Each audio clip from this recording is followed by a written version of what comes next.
why so many women are emotionally lonely in supposedly good marriages. As a marriage therapist, one of the most common patterns I have been seeing lately, almost like a trend, is a woman who sits across from me alone or with her partner, overwhelmed with frustration and sadness, saying something like, "He's a good man, he works hard, he's loyal, he's a great dad, but I feel completely alone in this relationship."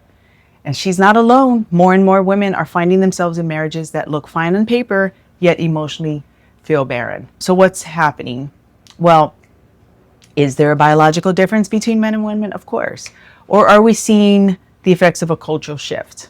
All right. We're living in a time where emotional intimacy is no longer optional. It's expected, especially by women who are evolving emotionally at a fast rate. They're doing the self work, they're craving deeper connection in their relationships. But their male partners, not necessarily.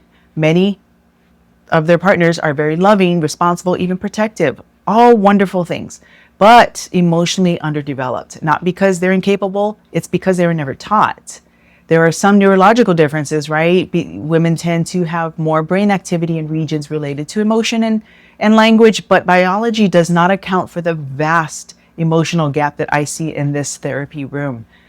For generations, boys were taught to suppress emotion, avoid vulnerability, and equate masculinity with stoicism.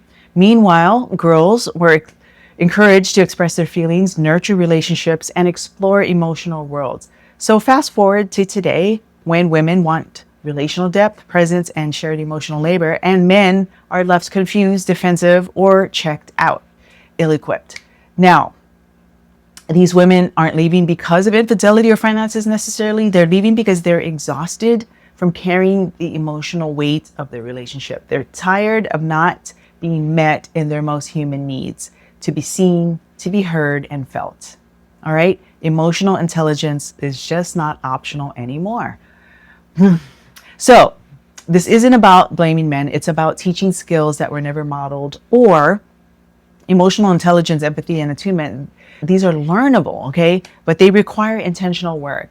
They require vulnerability and support. So my mission is to really bridge the gap between these two and encourage this couple that help and improvement is available. You don't have to leave the relationship to get the emotional connection you're looking for. We have to communicate clearly.